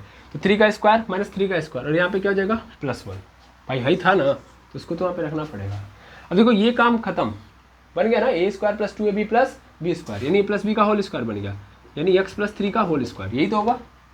माइनस यहाँ पे 3 का स्क्वायर कितना हो जाएगा, बताओ फटाक से सर, 9 हो जाएगा, और +1, 9 में से 1 जाएगा, कितना बचेगा 8 बच जाएगा, यानी x + 3 का होल स्क्वायर यहाँ पे बच जाएगा 8, और 8 बच गया। अब देखो x + 3 का होल स्क्वायर ऐसे ही रहेगा। अगर हम 8 को लिखना चाहें तो क्या लिख सकते हैं, किसका स्क्वायर लिख सकते हैं सर, हम इसको लिख सकते हैं 2√2 का स्क्वायर। कैसे भाई, 2 × 2 × 2, यही करोगे, ये तो सीधा सीधा 2 का स्क्वायर बन जाएगा। इस 2 को मतलब लिखना चाहते हो 2 का स्क्वायर। अब क्या हो गया, देखो ऊपर की बेस क्या बोलते हैं, पावर सेम है, तो दोनों एक साथ आ सकते हैं, है ना। तो 2√2 में का होल स्क्वायर बना दिया, स्क्वायर बन गया।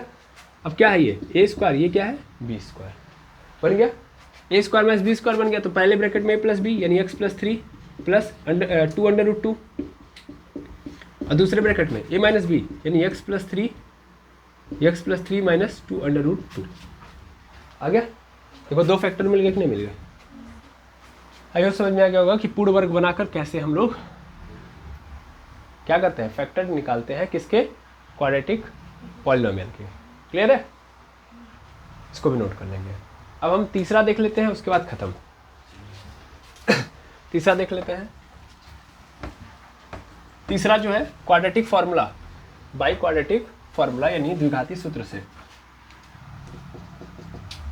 द्विघाती सूत्र द्वारा, ये सिद्धराचार्य द्वारा निकाला गया है ये सूत्र।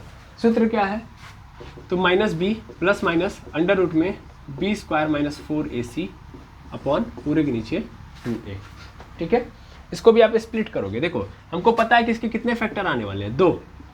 कितने फैक्टर आएंगे, 2 फैक्टर आने वाले हैं, तो इसीलिए प्लस और माइनस लगाया गया है। ठीक है, प्लस और माइनस।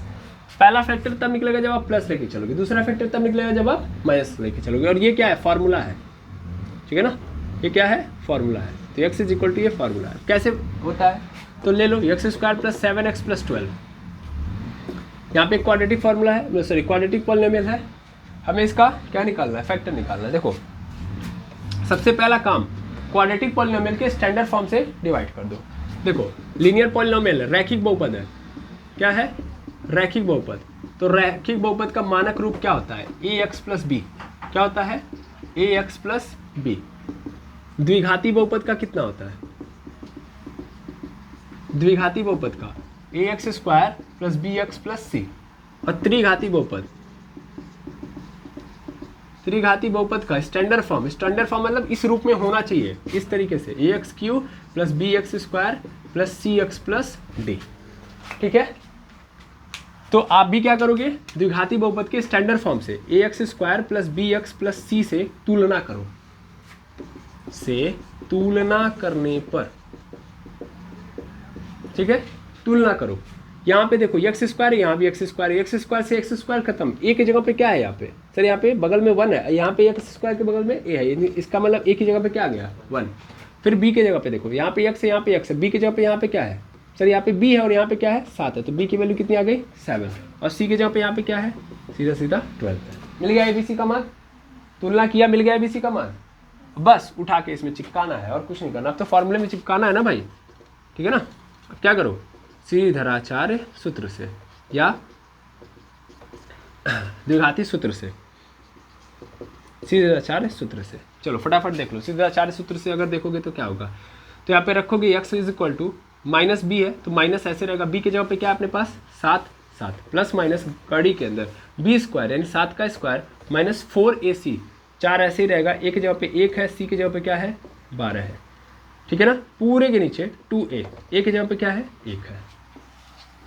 देखो यहाँ पे हो जाएगा अपने पास x is equal to minus 7 plus minus कड़ी में बी स्क्वायर, ऐसे 7 का स्क्वायर है ना, 7 का स्क्वायर कितना आ जाएगा 49 माइनस 12 चौके 48, तो अंदर क्या हो गया 48 पूरे के नीचे 2 1 कम 2, यही होगा। x is equal to minus 7 plus minus, देखो 49 में से 48 जाएगा, कितना बचेगा 1 बचेगा, और कड़ी में 1 होने का मतलब समझ रहे हो ना, खत्म है कहानी सर। यहाँ पे प्लस माइनस यहाँ पे आ जाएगा 1, पूरे के नीचे 2। मुझे पता है एक फैक्टर तब मिलेगा जब मैं प्लस लेके चलूंगा, दूसरा फैक्टर तब मिलेगा जब मैं माइनस लेके चलूंगा। तो मैंने पहला फैक्टर निकाला प्लस जब लिया तब, तो प्लस लेंगे तो क्या आ जाएगा -7 + 1/2, और दूसरा माइनस ले लेंगे तो यहाँ पे x is equal to -7 - 1/2। Okay, plus लेंगे तो 7 में से 1 जाएगा, कितना बचेगा -6, यानी x इज इक्वल टू क्या आ गया -6/3 2 से काट दूंगा, कितना मिल जाएगा, x की वैल्यू आ जाएगी -3 आ जाएगी।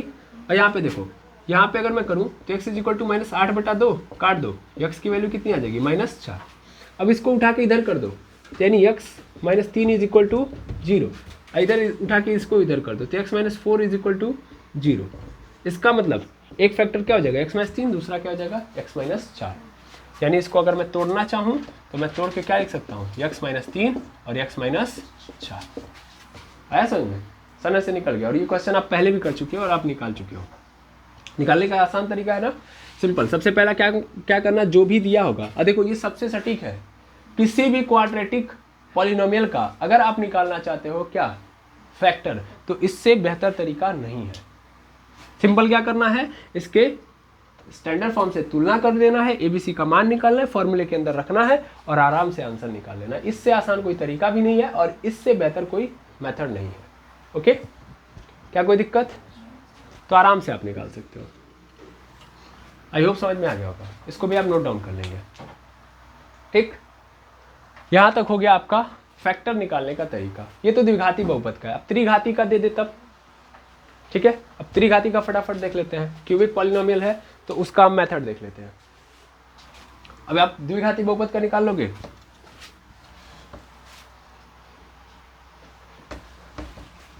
देखो त्रिघाती बहुपद के लिए यानी क्यूबिक पॉलिनोमियल के लिए कोई स्पेसिफिक मतलब ऐसे 3 तरीके हैं ना द्विघाती के, उसके 3 तरीके नहीं है। उसका तो सिंपल तरीका है। देखो मैं यहाँ पे एक क्वेश्चन के थ्रू समझा रहा हूँ आपको।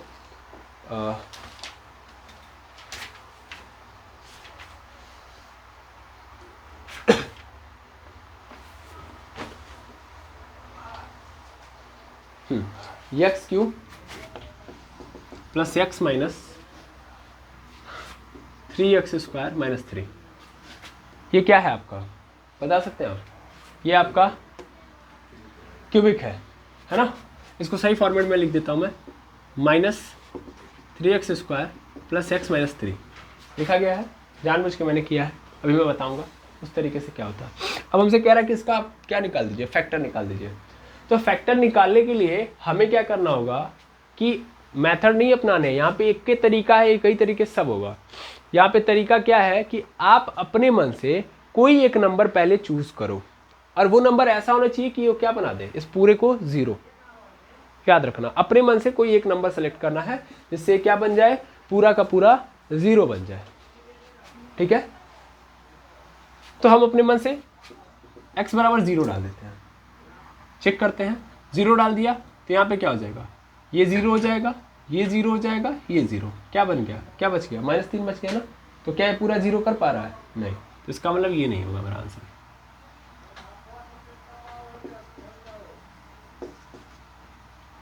ठीक है, हम अपने मन से x = 1 मान लेते हैं। 1 डालेंगे तो यहाँ पे क्या हो जाएगा, 1 माइनस यहाँ पे 3, यहाँ पे +1, यहाँ पे -3। देखा जाए 1 1 2 हो जाएगा, 3 3 6 हो जाएगा। आंसर में क्या मिल रहा है, -4। क्या 0 हुआ, नहीं, तो ये भी सटीक नहीं है। ऐसे सोचना पड़ेगा भाई, इसमें तो सोचना पड़ता है, अब हम भी नहीं कुछ कर सकते। 2 रख सकते हैं यहाँ पे, 2 का क्यों करेंगे, यहाँ पे 8 हो जाएगा, 2 3 6, अरे यार यहाँ पे x² है ना, हाँ, तो तो यहाँ पे 2 का क्यूब 8 हो जाएगा, माइनस 3 चौके 12 हो गया, प्लस यहाँ पे क्या हो जाएगा 2 और यहाँ पे हो जाएगा -3। 12 और 3 कितना हो जाएगा, माइनस में 15 और 8 2 10। क्या मिलेगा हमको सर, -5, यानी ये भी 0 नहीं कर पा रहा, यानी ये भी मेरा नहीं होगा। एक्स यहाँ पे मैंने क्या रख दिया 3, एक्स यहाँ पे 3 रख दिया। एक्स यहाँ पे 3 रखोगे तो क्या मिलेगा, एक्स मतलब यहाँ पे हो जाएगा आपका 3, मतलब 3 का क्यू यानी 27 हो जाएगा, माइनस यहाँ पे देखोगे तो 3 का स्क्वायर कितना हो जाएगा 3 का स्क्वायर 9 हो जाएगा, 9 तरीके फिर से यहाँ पे 27 और प्लस यहाँ पे 3 - 3 होगा, आया ना। देखो 27 से 27 खत्म, 3 से 3 खत्म, क्या मिल गया 0 मिल गया, नहीं मिल गया, यानी ये मेरा होगा, यानी x बराबर 3 काम कर रहा है। x बराबर 3 काम कर रहा है, इसका मतलब क्या हो गया, ध्यान से देखना, x बराबर 3 पे काम चल रहा है तो 3 को इधर बुला लो, तो x - 3 हो गया। क्या हो गया x - 3, और यही तुम्हारा पहला फैक्टर है, खत्म।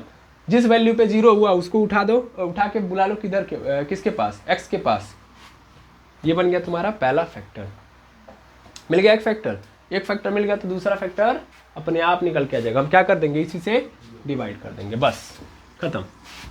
x - 3 को लेके आओ ऑप्शन में से, फटाफट डिवाइड मारो, x³ - 3x² प्लस x - 3। समझ में आ रहा ना क्या करना है, अपने मन से एक नंबर ऐसा चूज करना जिससे 0 हो जाए, तो वही मेरा पहला फैक्टर हो गया। अब एक फैक्टर मिल गया तो उसी से डिवाइड कर दो, दूसरा मिल जाएगा अपने आप।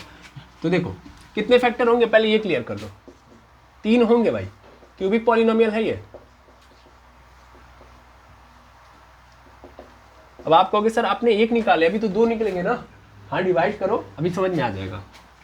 डिवाइड करोगे तो देखो मुझे x क्यों चाहिए, मेरे पास x है, कितने से गुणा कर दूंगा x² से, तो x² से गुणा होगा x में तो x क्यों हो जाएगा, x² से 3 में होगा तो 3x² हो जाएगा। यहाँ पे माइनस लगाओगे, यहाँ पे प्लस लगाओगे, ये कैंसिल हो गया, ये देखो ये भी कैंसिल हो गया, हो गया कि नहीं हो गया, सेम एक प्लस में एक माइनस में कैंसिल। तो बचा क्या, यही बचा ना x - 3, नीचे उतार दो। अब मुझे क्या चाहिए x - 3, सर यहाँ पे भी तो है x - 3, सेम है ना, सेम है तो किससे गुणा कर देंगे, +1 से, तो x - 3 हो गया। यहाँ पे प्लस, यहाँ पे क्या लग जाएगा माइनस, यहाँ पे माइनस है, यहाँ पे क्या हो जाएगा प्लस, पूरा कैंसिल, क्या बच गया 0, कट गया पूरा का पूरा, है ना। वो तो मुझे पता था फैक्टर है तो काटेगा ही पूरा का पूरा 0 में, लेकिन मिल गया हमको दूसरा कुछ, ये मिल गया, नहीं मिल गया। इसका मतलब x³ - 3x² प्लस x - 3 दो पार्ट में टूटा है भाई। पहला पार्ट है इसका x - 3 और दूसरा है x² + 1, मिल गया। अब आपको किससे दूसरा फैक्टर कैसे निकालोगे, तो दूसरा फैक्टर हमारा किस में होगा, क्वाड्रेटिक में होगा। किस में होगा, क्वाड्रेटिक में, यानी द्विघाती बहुपद में होगा। द्विघाती बहुपद के गुणनखंड निकालने के लिए हमको पता है ना, यहाँ से हम चाहे तो फिर 2 निकाल सकते हैं, नहीं निकाल सकते हैं। यहाँ पे फिलहाल में नहीं टूटेगा इसलिए हम छोड़ देंगे, यहाँ पे ये नहीं टूटेगा, तो हमारे मिल गए 2 फैक्टर। क्लियर, आई होप समझ में आ गया कैसे करना है। बाकी आपको ऐसा हो सकता है कि आप x - 3 हो और मान लीजिए दूसरा फैक्टर जब आप डिवाइड करोगे तो ऐसा कुछ मिल जाए, x² + 7x + 12 जैसा, समझ रहे हो। तो यहाँ से फिर से आप इसको क्या करोगे, तोड़ोगे, है ना, तो ये टूट जाएगा, नहीं टूट जाएगा, यहाँ से तोड़ने तो आता है ना आपको। क्या होगा, यहाँ पे x + 4 और x + 3, अभी जस्ट सीखा हम लोगों ने कि क्वाड्रेटिक को कैसे तोड़ना है। क्वाड्रेटिक को तोड़ेंगे तो यहाँ से 2 मिल जाएगा, इसका मतलब कितने फैक्टर मिल जाएंगे इसके, मतलब कितने फैक्टर हो गए 3, x - 3, x + 4 और x + 3 मिल गया। देखो आंसर क्लियर है। तो फैक्टर निकालने आ गया कि नहीं आ गया, चाहे वो क्यूबिक का हो, चाहे क्वाड्रेटिक का हो और चाहे लीनियर का हो, फैक्टर निकालने आ गया।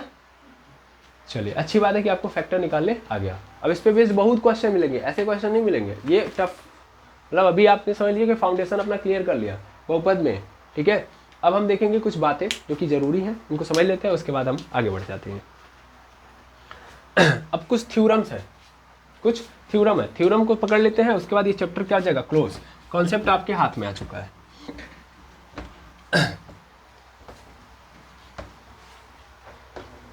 सबसे पहला है शेषफल प्रमेय। क्या है शेषफल प्रमेय, ये गुणनखंडन पर आधारित है, रिमाइंडर थ्योरम।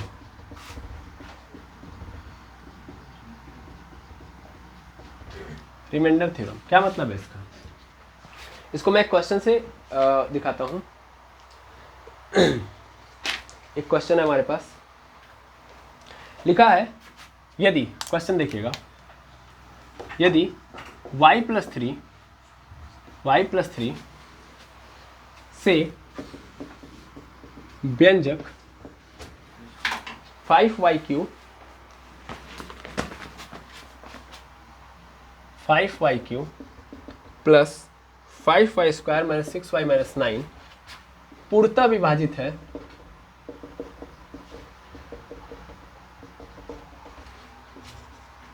है तो शेषफल क्या होगा?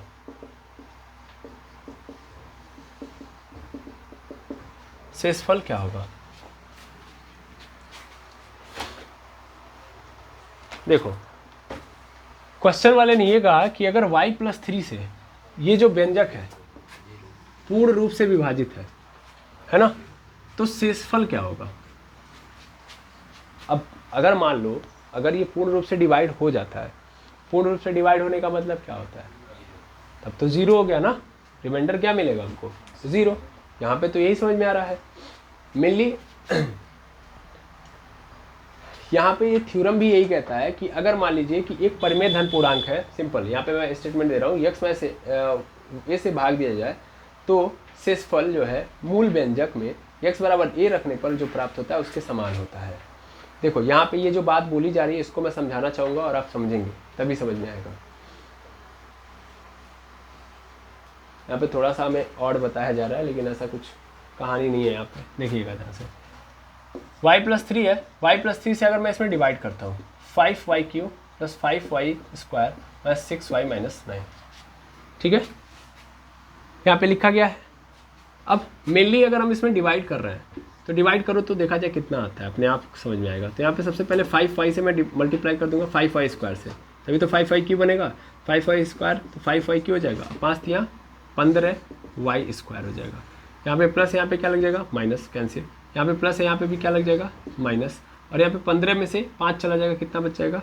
तो यहाँ पे बच जाएगा हमारे पास 10y² और भी माइनस में, माइनस 6y माइनस 9, ठीक है। अब मुझे माइनस 10y² चाहिए। देखो माइनस 10y² चाहिए तो इसका मतलब माइनस 10y से मल्टीप्लाई कर दूंगा तो माइनस 10y² हो जाएगा और माइनस 10 यहाँ 30y हो जाएगा। यहाँ पे देखो इसको प्लस कर दोगे, कैंसिल हो जाएगा, ये माइनस में प्लस हो जाएगा तो 30 में से 6 चला जाएगा, कितना बचेगा? 24y। और यहाँ पे क्या आ जाएगा अपने पास? 9। कितने से करेंगे हम लोग? मिलने यहाँ पे अगर हम करें 24 से, करना तो पड़ेगा 24 से करेंगे गुणा तो 24y हो जाएगा और 24 यहाँ कितना होता है? 72। तो यहाँ पे प्लस 72 हो जाएगा। अब देखो प्लस यानी यहाँ पे सीधा सीधा प्लस है तो क्या लगा देंगे? माइनस है, यहाँ पे माइनस, यहाँ पे प्लस है तो यहाँ पे क्या लग जाएगा? माइनस। ये कैंसिल और ये जुड़ गया, यहाँ पे क्या मिल गया? माइनस 81। अब आप कहोगे सर पूर्णतः विभाजित तो है ही नहीं, पूर्णतः विभाजित है ये? पूर्णतः विभाजित नहीं है, आयो समझ में? ये सिर्फ डिवाइड कर रहा है but it is not divide two completely divide कर रहा है। देखो इसका मतलब यहाँ पे एक चीज़ है जिसको समझना जरूरी है। यहाँ पे इसने जब बोला कंप्लीटली डिवाइड है तो इसका मतलब यह होता है कि इसके सेंस में मुझे बता रहा हूँ कि इसमें कोई भी वेरिएबल नहीं बचा है, जो आपको लास्ट में कहीं वेरिएबल मिल रहा है नहीं, तो इसका मतलब ये इसको कंप्लीट डिवाइड कर पा रहा है। समझ में आया ना? समझ में आया? ये इसका मतलब ये है।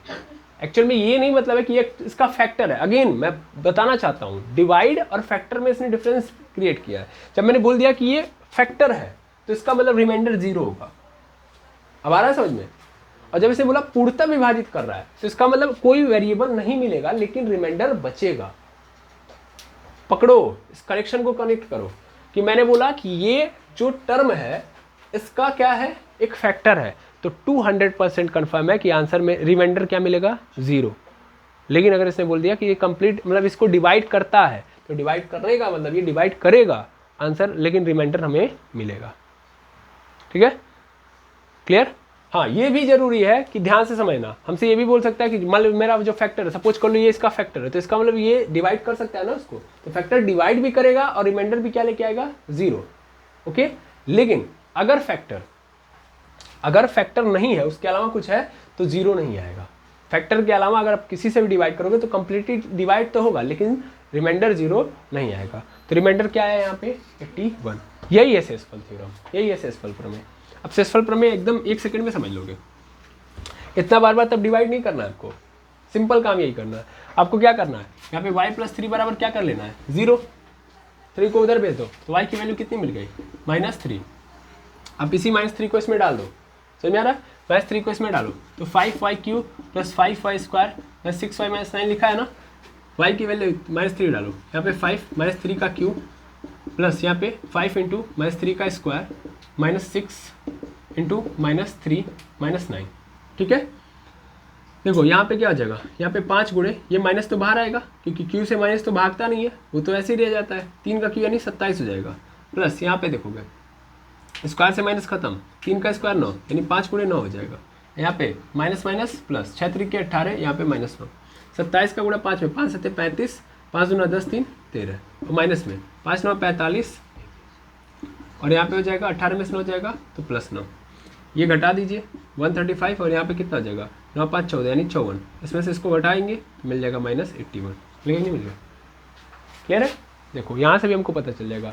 तो अगर कभी भी बोल दिया, क्या बोल दिया कि एक कोई भी अगर हमारे पास एक मतलब फैक्टर नहीं बोलूँगा मैं, कोई भी मान लीजिए एक एक्सप्रेशन है, वो दूसरे एक्सप्रेशन को जो कि उससे ज़्यादा पावर वाला है, कम पावर वाला अपने ज़्यादा पावर वाले को डिवाइड कर रहा है, तो हमसे ये पूछ रहे हैं कि रिमाइंडर कितना होगा। तो सिंपली हम जो कांस्टेंट है उसको पहले 0 के बराबर, पहले तो उस एक्सप्रेशन को जो कम पावर वाला है उसको 0 के बराबर करेंगे और वहाँ से उसकी वैल्यू निकालेंगे। उस वैल्यू को निकालने के बाद हम उसमें पुट करेंगे तो हमें क्या मिल जाएगा, आंसर मिल जाएगा, ठीक है। क्लियर है, हाँ या ना बोलेंगे, क्लियर हो जाएगा, चलो ठीक है। अब ये जब कहानी समझ में आ गई,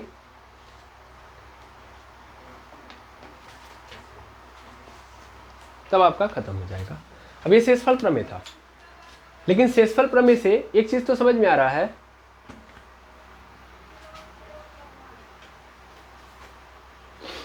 एक चीज मैं आप समझा दूं, यहीं से गुणनखंड प्रमेय आता है और यहीं से मतलब एक नेक्स्ट प्रमेय भी आएगा, लेकिन हम यहाँ से पहले क्लियर कर दें। शेषफल प्रमेय में क्या होगा कि एक फैक्टर से आप मतलब एक नंबर से आप मल्टीप्लाई करोगे तो आपको क्या मिलेगा, रिमाइंडर मिलेगा। रिमाइंडर थ्योरम में यही होता है, लेकिन गुणनखंड में ये होता है कि अगर मान लो आपने इससे डिवाइड किया या इस वैल्यू को रखा, जैसे यहाँ पे आपने इसको यहाँ पे रखा, सिंपल देखना, शेषफल थ्योरम से ही काम खत्म हो जाएगा आपका। अगर आपने y = -3 रखा और आंसर में क्या मिल गया हमको 0, तो इसका मतलब ये क्या हो जाएगा, अपना फैक्टर हो जाएगा, तो गुणनखंड प्रमेय कहलाता है। गुणनखंड प्रमेय समझ में आ रहा है ना, कि एक संख्या से मैं दूसरी संख्या में भाग दे रहा हूँ, अगर मैंने भाग दिया तो अगर मुझे आंसर a मिल गया तो शेषफल प्रमेय है ना। लेकिन अगर मान लो कि मैंने उसमें से ये वैल्यू पुट की यानी उससे भाग दिया, आंसर क्या मिल गया 0, तो ये गुणनखंड प्रमेय यानी वो गुणनखंड कहलाएगा उसका, समझ में आ रहा है, यानी उसका क्या कहलाएगा, फैक्टर। तो गुणनखंड प्रमेय समझ लिया, एक बार लिख देता हूँ, गुणनखंड प्रमेय भी और शेषफल प्रमेय भी, दोनों यहीं से खत्म हो जाएगा। इसको नहीं भी समझोगे तो भी कोई दिक्कत नहीं है, बस प्रोसेस समझ में आना चाहिए। बस जितना बताया हूँ ना, क्वेश्चन ऐसे ही आएगा, बोलेगा कि अगर हम इससे डिवाइड करें तो ये बताओ शेषफल कितना मिलेगा, कुछ नहीं करना, उठा के डाल देना वैल्यू, काम खत्म है तुम्हारा। इसमें ज़्यादा कुछ है नहीं, बस मैं लिखवा रहा हूँ, क्योंकि लिखवाऊंगा नहीं तो दिक्कत हो जाएगी, ठीक है। तो यहाँ पे देखेंगे, मैं पूरा लिखवा दे रहा हूँ। यदि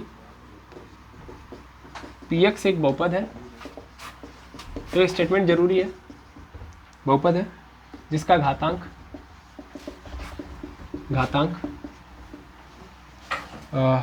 greater than or equal to 1 हो तथा ये एक वास्तविक संख्या है,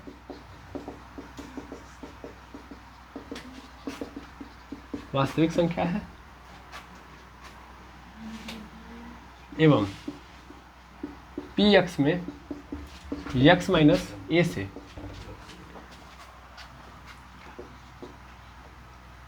px में x माइनस a से भाग दिया जाता है, तो शेषफल कितना बचता है, शेषफल a बचता है, a प्राप्त होता है, ठीक है। देखो यहाँ पे मैंने ए केवल डाल दिया, क्या पी ए प्राप्त होता है, ठीक है, क्लियर है। बस वही चीज को अलग टाइप से लिख दिया गया। फिर से देखो, एक बहुपद है px, px का मतलब जानते हो, इसका मतलब पी एक्स, इसको भी समझो, मान लो हमारे सामने पी एक्स लिख दिया, पी वाई लिख दिया, पी जेड लिख दिया, तो इसका मतलब है polynomial in x variable, in the form of x variable. मतलब एक पॉलिनोमियल लिखा है तो ऐसे लिखा होगा, यानी जिसमें वेरिएबल कौन सा यूज किया जाएगा, x, 3x plus 3x square plus 2x plus 3, इसमें कौन सा वेरिएबल यूज करना है, x। अगर पी वाई लिख दिया तो इसका मतलब वेरिएबल कौन सा होगा इसमें, y, यानी अब इसी को हम लिखेंगे इस फॉर्म में, P Y 3y square 3y plus 3, ठीक है ना, 2y प्लस 3। जेड में डाल दिया तो इसका मतलब 3z square plus 2z plus 3, समझे। तो p x p y plus z का मतलब ये है, ओके। अब यहाँ पे आपने क्या किया, आपने एक वास्तविक संख्या है जहाँ पे एक वास्तविक संख्या हो एवं पी एक्स में एक्स माइनस ए से आप क्या कर रहे हो, भाग देते हो, तो शेषफल क्या मिलेगा आपको, पी ए प्राप्त होगा, ठीक है। और ये कैसे निकालेंगे अगेन एक बार देख लेते हैं हम लोग, है ना, फटाफट देख लेंगे। जैसे एक क्वेश्चन और है लेकिन उसको हम समझेंगे क्योंकि मैंने शायद स्क्रीनशॉट नहीं लिया है। हाँ देखो क्वेश्चन देखना क्या लिखा गया है, 3y³ माइनस, यह आया हुआ क्वेश्चन है, plus y square minus 19y plus 6 को किससे डिवाइड किया जा रहा है, y माइनस 3 से। तो पूछ रहा है कि आप बता दो फटाक से इसका रिमाइंडर कितना होगा।